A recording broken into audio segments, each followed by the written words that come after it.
اعوذ باللہ من الشیطان الرجیم، بسم اللہ الرحمن الرحیم۔ ابتدا رب جلیل کے بابرکت نام سے جو دلوں کے بھید جانتا ہے۔ ناظرین گرامی، میں ہوں ارشد قریشی اور پروگرام لے کر حاضر ہوں میرے مطابق، اور آج ہم اس میں گفتگو کریں گے ایک نئی بحث، ایک نیا بحث کا تومار جو سوشل میڈیا پر چل رہا ہے اس حوالے سے، اور وہ ہے ٹرانسجینڈر کے حوالے سے کہ ٹرانسجینڈر ہم اس موضوع پر یہ ویلاگ تھوڑا سا قدر طویل ہوگا تاکہ آپ اس مسئلے کو سمجھ سکیں کہ لوگوں کے ذہن میں کیا خدشات ہیں، ہونے کیا جا رہا ہے اور اصل صورتحال ہے کیا۔ پہلے تو ہم یہ بتائیں کہ یہ جو بل ہے ٹرانسجینڈر کا، یہ 2018 میں پیش کیا گیا تھا، اور اس میں جن لوگوں نے پیش کیا، جن کے دستخط موجود تھے، ان میں سینیٹر روبینہ خالد صاحبہ جن کا تعلق پاکستان پیپلز پارٹی سے تھا، سینیٹر روبینہ عرفان صاحبہ جن کا تعلق پاکستان مسلم لیگ نون سے تھا، سینیٹر ثمینہ سعید صاحبہ جن کا تعلق پاکستان تحریک انصاف سے تھا، اور سینیٹر کلثوم پروین صاحبہ جو پاکستان مسلم لیگ سے تعلق رکھتی ہیں، اور سینیٹر کریم احمد خواجہ جو پاکستان پیپلز پارٹی سے تعلق رکھتے ہیں۔ مطلب یہ کہ تمام بڑی جماعتوں نے اس چیز کا بل پیش کیا، اور اس کی ضرورت کیوں محسوس ہوئی کہ پاکستان تحریک انصاف، پاکستان مسلم لیگ، پاکستان پیپلز پارٹی یہ سب اس مسئلے پر یکجا ہوئے۔ یہ کوئی بہت بڑا مسئلہ تھا۔ آئیے اب اس پر تھوڑی گفتگو کرتے۔ پہلے یہ بتا دیں کہ بحث جب یہ 2018 میں بل پیش ہوا تو بحث اب کیوں شروع ہو گئی؟ اب بحث اس لیے شروع ہو گئی، کچھ لوگوں کا کہنا ہے یہ 2018 کی کچھ خبریں ہیں ان کو پیش کیا جا رہا ہے، اور اب ایسا کچھ نہیں ہے۔ نہیں، ایسا کچھ ہے، ایسا کچھ ہوا ہے۔ رواں ماہ میں بحث کا آغاز یوں شروع ہوا کہ سینٹ کی قائمہ کمیٹی برائے انسانی حقوق کا ایک اجلاس ہوا، جس کے بعد یہ بحث شروع ہوئی، جس میں ٹرانسجینڈر پرسنز یعنی پروٹیکشن آف رائٹس کا ایک گزشتہ سال پیش ہونے والا ترمیمی بل زیر بحث آیا۔ ترمیمی بل کے محرک جماعت اسلامی کے سینیٹر مشتاق احمد خان کے خیال میں ٹرانسجینڈر افراد کی جنس کے تعین کے لیے میڈیکل بورڈ کے قیام ضروری ہے، جو قانون کے غلط استعمال کی روک تھام میں مدد فراہم کرے گا، جبکہ اس کے خلاف بھی باتیں ہوئیں۔ تو اب جو صورتحال شروع ہوئی وہ جناب مشتاق صاحب کے اس نقطے کو اٹھانے کے بعد، جو ایک ویلڈ نقطہ ہے، جو بالکل ایک نقطہ ہے۔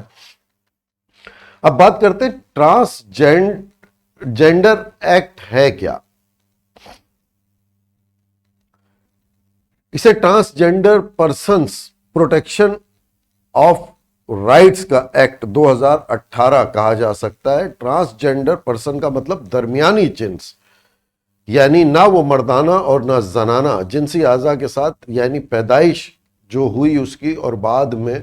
اس کے محرکات، اس کی حرکات و سکنات بدلنے لگی، اور اس نے محسوس کیا کہ اس کا رجحان کس جینڈر کی جانب ہے، یعنی پیدائش میل درج کیا گیا ہو لیکن جنسی طور پر وہ ناکارہ ہو گیا ہو، اور ایک ٹرانسجینڈر مرد یا عورت جس کی صنفی یعنی جنسی شناخت یا شناخت کا اظہار معاشرے کے عمومی اقدار سے ہٹ کر ہو، اسے صنفی شناخت سے ہٹ کر ہو جو انہیں بوقت پیدائش دی گئی ہو۔ اسی ایکٹ کے چیپٹر 2 میں پہلی شق ہے کہ ایک ٹرانسجینڈر کو اپنی جنس صنفی شناخت اس شناخت کے مطابق درج کروانے کا حق ہوگا جو صنفی جنس شناخت وہ خود تصور کرتا ہے، بغیر کسی طبی معائنے کے۔ وہ خود اگر تصور کرتا ہے، محسوس کرتا ہے، تو اس کو رائٹ دیتا ہے یہ ایکٹ کہ وہ اپنی جنس تبدیل لکھوا سکتا ہے۔ اسی کی شق 2 ہے کہ ایک ٹرانسجینڈر اپنے آپ کو سب سیکشن 1 کے تحت نادرہ یا دیگر حکومتی اداروں میں اپنی تصور کردہ، بغیر کسی طبی معائنے کے اپنی تصور کردہ شناخت درج کروانے کا حق رکھتا ہے، کر سکتا ہے۔ ایک ٹرانسجینڈر اپنے آپ کو نادرا آرڈیننس 2000 یا دیگر متعلقہ قوانین کے مطابق 18 سال کی عمر ہونے پر اپنی مرضی کے مطابق شناختی کارڈ، پاسپورٹ یا ڈرائیونگ لائسنس کے لیے درخواست دے سکتا ہے، بنوا سکتا ہے، اس پر کوئی بھی آبجیکشن نہیں ہوگا۔ ایک ٹرانسجینڈر جس کا شناختی کارڈ پہلے ہی بن چکا ہے اور اسے محسوس ہوا ہے کہ اب اس کی عادات جو ہے وہ اس جنس کے مطابق نہیں ہے اور وہ محسوس کرتا ہے، تو وہ اس میں تبدیلی بھی پاسپورٹ اور اس میں کرا سکتا ہے۔ تعلیم، صحت، دیگر تمام جو سروسز ہوں گی اس پر اس کا حق ہوگا، اس کو زبردستی روکنا جرم ہوگا، اس کے ساتھ ناانصافی جرم ہوگی۔ طبی سہولیات، سفر کی سہولیات، تفریحی مقامات پہ جانے، مقبولہ جائیداد سے محروم کرنے یا اس کا بنیاد جو وراثت کا حق ہے اس سے محروم کرنے پر بھی جرمانہ عائد ہوگا۔ اسی کے چیپٹر نمبر 4 برائے حکومت فرائض ذمہ داریاں، حکومت کی کیا ذمہ داریاں وہ بتائی گئیں کہ حکومت کی ذمہ داری بنتی ہے کہ وہ ٹرانسجینڈر کی معاشرے اور سماج میں مکمل اور محفوظ شمولیت کو ممکن بنائے، میڈیکل سہولیات مہیا کرے، اور اگر یہ جرائم میں ملوث ہیں تو ان کے الگ جیل خانہ اور الگ حوالات کا تعین بھی کیا جائے، یعنی ان کو میل یا فیمیل نہیں بلکہ کسی تیسرے اس کو ایک کیٹیگری بنائی جائے، اس میں رکھا جائے۔ انہیں ووکیشنل ٹریننگ بھی دی جا سکتی ہے۔ روزی روٹی کا انتظام حکومت کو کرنا، ان تمام معاملات کو مکمل کرنا اس ایکٹ کا مقصد ہے۔ جبکہ چیپٹر اس کے 5 میں ٹرانسجینڈر کے حقوق کے تحفظ کی بات کی ہے۔ وراثتی جائیداد یا وراثت سے بے دخل نہیں کیا جا سکتا ہے۔ اگر اس کا بطور مرد عورت ہے، اس نے اپنا بطور مرد اندراج کرا لیا ہے تو وراثت میں جو اس کا حصہ ہے وہ اس کو ایک مرد کا جو لڑکے کا حصہ ہے وہ دیا جائے گا، اور اگر کسی مرد نے اپنا اندراج عورت کا کرا لیا ہے تو اس کو وراثت میں وہ حصہ دیا جائے گا اس کی والدین کی طرف سے جو ایک عورت کو ملتا ہے۔ 18 سال کی عمر ہونے پر جن کا اندراج بطور مرد ہوگا انہیں بطور مرد، جبکہ بطور عورت اندراج ہونے پر بطور عورت وراثت کا حق دیا جائے گا۔ 18 سال سے کم عمر یعنی نابالغ ہونے کی صورت میں میڈیکل آفیسر کی رائے طلب کی جائے گی اور اس کے مطابق فیصلہ کیا جائے گا۔ اگر کوئی ٹرانسجینڈر کسی سرکاری، پرائیویٹ تعلیمی ادارے میں باقی تمام شرائط پہ پورا اترتا ہے تو اسے ملازمت دی جائے گی۔ اسے کسی بھی صورت میں کسی بھی ملازمت سے یا کسی بھی عوامی عہدے سے یا حکومتی عہدے سے منع نہیں کیا جا سکتا۔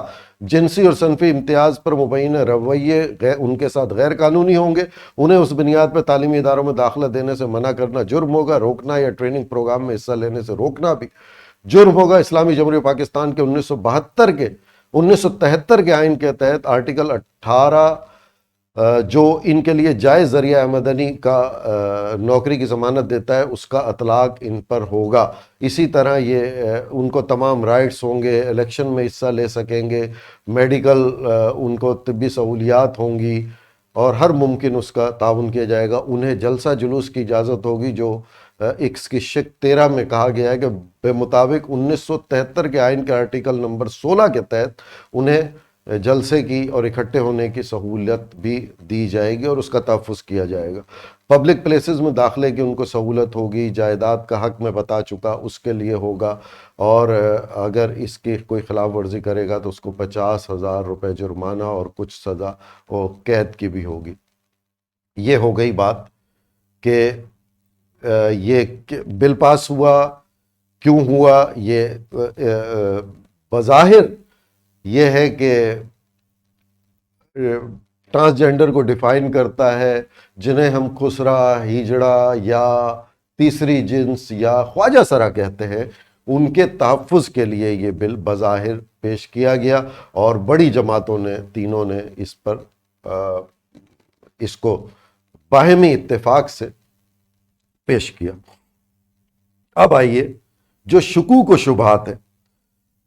کچھ لوگ بڑی تعویلیں اور دلیلیں دیتے اس حوالے سے چلے آ رہے ہیں پھر سوشل میڈیا پر کہ جناب یہ جو ایک بات کی جا رہی ہے کہ جنسی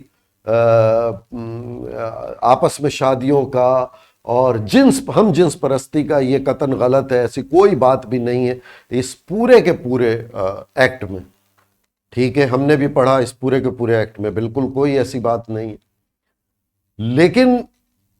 اس پورے ایکٹ میں یہ بات بھی نہیں ہے کہ ان کی شادیوں کا جب مسئلہ آئے گا تو اس کا کیا حل ہوگا، اس کا بھی کہیں ذکر نہیں ہے۔ بہت سی چیزیں ہوتی ہیں جو ٹکراؤ پیدا کرتی ہیں۔ اس کی جو ابھی شق ایک، چیپٹر 1 کی شق 1 اور 3 جو ہے وہ ٹکراؤ پیدا کر رہی ہے، اس کو اگر بغور مطالعہ کیا جائے۔ جو لوگ بھی تعویلیں دے رہے ہیں کہ نہیں اس میں نہیں ہے، بالکل نہیں ہے، لیکن میں بتاتا ہوں کہ کس طرح جو دوسرے لوگوں کے ذہنوں میں شکوک شبہات پیدا ہو رہے ہیں وہ کس حد تک درست ہے، اس کی بات کریں گے۔ لیکن پہلے ذرا ہم غور کریں کہ رب کائنات قرآن مجید میں کیا ارشاد فرماتے ہیں۔ سورہ الحجرات آیت 13 میں اللہ تعالیٰ فرماتے ہیں کہ اے لوگو، ہم نے تمہیں ایک مرد اور ایک عورت سے پیدا کیا، پھر تمہیں قوموں اور قبیلوں میں تقسیم کیا تاکہ آپس کی شناخت ہو، آپس کی پہچان ہو۔ اسی طرح سورہ معاہدہ میں بھی کئی جگہوں پر ذکر ہے کہ وراثت کا ذکر ہے، اور پاک دامن عورتیں پاک دامن مردوں کے لیے، پاک دامن مرد پاک دامن عورتوں کے لیے، بدکار عورت بدکار عورتوں کے لیے، بدکار مرد بدکار مردوں، بدکار مرد مردوں کے لیے بدکار عورت، اور بدکار عورتوں کے لیے بدکار مرد۔ کسی تیسری چیز کا ذکر نہیں ہے، جبکہ قوم لوط کا ضرور ذکر ہے، اور اس کے ساتھ کیا ہوا اس کا بھی ذکر ہے۔ قرآن مجید میں جہاں بھی ذکر ہوا ہے مرد اور عورت کا، چاہے وہ وراثت کا ذکر ہو، اب والد کی اس میں جو وراثت ہے اس میں جو ذکر ہے کہ بیٹے کا کتنا حصہ ہے اور بیٹی کا کہاں حصہ ہے، جب یہاں جنس کی تبدیلی ہوگی تو یہاں پر ایک ٹکراؤ پیدا ہوگا جس کی وجہ سے شک اور شبہات پیدا ہو رہے ہیں۔ اب سنیے، جو لوگ کہتے ہیں کہ ہم جنس پرستی اور آپس میں شادی کا اس میں کہیں ذکر نہیں ہے، تو کیوں نہیں ہے؟ اگر کہتے ہیں کہ یہ قانون ان کو اس چیز کی اجازت دیتا ہے تو ٹھیک ہے، جو اس کی تعویلیں دے رہے ہیں کہ اجازت نہیں دیتا، ہم جنس پرستی کو بھی قانونی قرار نہیں دیتا، تو اس کی ممانعت بھی کہاں کرتا ہے، وہ بھی کہیں پہ ذکر نہیں ہے۔ اب ایک بات میں نے ذکر کیا،